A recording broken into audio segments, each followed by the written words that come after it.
자, 수업하겠습니다. 자, 맨 처음에 어떻게 들어가냐면, 맨 처음에 정책에 대해서 들어갑니다. 보건정책. 그래서 시험 문제가 좀 많이 나오고 있다라고 하는 게 이 보건정책 부분 할 거고요. 그 다음에 우리 지역사회 개념으로 들어가셔서 맨 처음에 배우는 게 건강 개념에 대해서 배우실 겁니다. 건강의 개념 배우실 거고, 그 다음에 뜬금없이 다문화에 대해서 배우실 거예요. 근데 요새 우리나라가 다문화인 건 아실 거예요. 그래서 이제 다문화의 개념에 대해서 배우시는데, 정말 다문화에 대해서 시험 문제 한 번도 나온 적은 없어요. 근데 왜 안 나오는지 모르겠어요. 왜냐면 우리 지역사회 특히 보건수에서 되게 중요시 여기는 게 다문화거든요. 요거 아직까지 안 나오고 있습니다. 언젠가는 나올 거예요. 그래서 요거 볼 거고, 그 다음이 공중보건에 대해서 하겠습니다. 아니, 지역사회인데 웬 공중보건이에요? 라고 하는데, 공중보건이란 커다란 개념 안에 조그맣게 지역사회 간호가 들어가 있거든요. 그래서 큰 개념을 알기 위해서 공중보건 들어갈 거고, 그 다음이 마지막에 간호사, 지역사회 간호사의 역할, 지역사회 간호사의 기능에 대해서 하겠습니다. 그래서 크게 5개에 대해서 할 건데, 먼저 보건정책 들어갑니다. 보건정책은요, 여기서는 뭘 좀 기억하시면 좋냐면, 정책과 행정에 대해서 잠깐만 얘기를 할까 합니다. 정책이라는 단어가 있고 행정이라는 단어가 있어요. 정책은 뭐냐면 말 그대로 기획을 하는 거예요. 기획을 하는 걸 정책이라고 해요. 정책. 기획을 짜면 이거를 수행을 하잖아요. 수행하는 게 행정이에요. 수행하는 게 행정. 그리고 그럼 기획은 누가 짜는데? 정치가가 짭니다. 정치가가 정책을 짜요. 그럼 짠 정책을 그대로 수행하는 게 행정이야. 그럼 우리는 정치가예요? 행정가예요? 보건소에 있는 우리는 정치가예요? 행정가예요? 행정가예요. 우리는 행정가다. 보건소는 행정기관이에요. 말단 행정기관이라고 보시면 될 것 같고요. 근데 왜 정책을 배워요?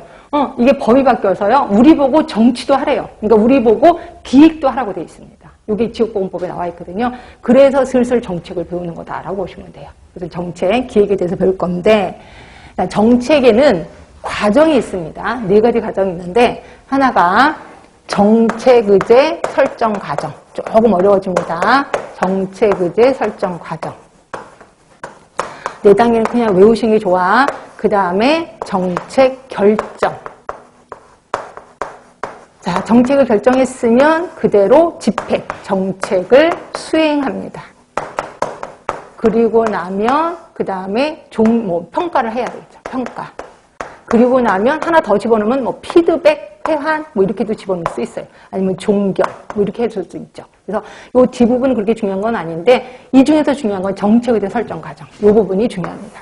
요거는 또 뭔데, 우리 국가 살림살이는 몇 년 살림살이인지 혹시 아세요? 국가가 살림살이를, 그러니까 국민들한테 세금을 걷어들여서 요 세금 갖고 1년 살림살이를 할까요? 2년 살림살이를 할까요? 대답을 해주셔야 돼. 1년이에요? 2년이에요? 3년이에요? 응? 세금을 걷어들여서 몇 년 살림살이를 해요? 1년. 왜? 세금을 맨날 내라 그러잖아. 1년에 한 번씩 내라 그랬잖아요. 그래서 1년 살림살이를 합니다. 그럼 1년 동안에 국민이 갖고 있는 여러 가지 문제를 해결해 주는 게 지금 국가 하는 일이거든요. 그럼 국민이 갖고 있는 문제가 엄청 많을 거 아니에요. 그 문제 중에서 올 한 해 어떤 문제를 해결해 줄까라고 문제를 뽑는 거를 정책의제 설정 과정이라고 해요. 그리고 문제를 뽑는 거예요. 자, 문제를 뽑았어. 뽑고 나면 그거 갖고 그 다음에 정책 결정, 기획을 하는 거예요. 어떻게 문제 해결할 건지 기획을 해요. 요게 기획입니다. 정책 결정. 그리고 나면 기획하고 나면 수행을 하는 거죠. 집행, 그리고 평가를 한다라고 보시면 돼요. 그런데 요 정책의제 설정하는 문제가 종류가 4종류가 있습니다. 자, 어떤 문제가 있냐면 개인 문제. 자, 개인 문제라는 건 뭐냐면 그냥 한두 사람이 자살해서 죽어. 그럼 우리는 뭐라 그래? 아, 속상한 일 있나 봐. 자살을 다 했네. 젊은 애가. 이렇게 얘기를 해요. 근데 이게 좀 많아져. 그럼 사람들이 모여서 수다를 부려요. 아니, 누구도 죽었다며? 되게 끔찍한 거 아니야? 라고 수다를 부리기 시작해요. 그걸 우리 그렇게 수다를 많이 부르면 이걸 우리는 사회 문제가 됐다. 이렇게 표현해. 사회 문제가 됐다. 그럼 사회 문제가 되기 전에 어떤 일이 있어야 돼? 사람들이 모여서 수다를 부려야 돼. 그걸 우리는 이슈화가 됐다라고 표현해. 이슈화. 그리고 이슈화가 되면 사회 문제가 됩니다. 그렇죠? 그리고 이게 그대로 가는 게 아니라 이게 나중에 공중의제가 돼요. 공중의제가 되는 게 뭐냐면 우리나라 대표적으로 촛불 시위하는 거예요. 이거 해결해줘요. 그러면서 국가한테 막 데모하고 막 난리를 칩니다. 근데 그 전에 뭐가 있어야 되냐면 사회적인 이슈화가 일어나야 돼. 사회적인 이슈화. 사회적 이슈화가 뭔데요? 말 그대로 그거를 주제로 영화를 찍는 거예요. 또는 공청회를 여는 거죠. 공청회. 그래서 영화 찍는 거 많이 보셨을 겁니다. 그 특수한 주제를 갖고 영화를 찍어. 그럼 사람들이 딱 보고 그때 그 일이 그런 거였어? 흥분을 하기 시작하는 거죠. 우리 촛불이라도 들어야 되는 거 아니야? 라고 흥분하기 시작해. 그래서 촛불을 들면 공중의제가 됐다라고 표현하고 있어요. 그리고 나면 드디어 정부가 채택을 했어. 그러면 정부의제가 되는 거야. 정부의제. 그래서 문제를 채택하게 된 거죠. 결국 이 문제의 단계를 좀 기억해 주시는 게 좋아. 개인 문제, 이슈와 사회 문제, 사회적 이슈와 공중의제, 정부의제 이렇게 되는 거죠. 네, 이렇게 해서 문제를 뽑으면 그거 갖고 기획을 짠다라고 보시면 되죠. 그렇죠? 자, 여기까지 조금만 볼게요. 책은 16쪽에 있을 거예요. 16쪽.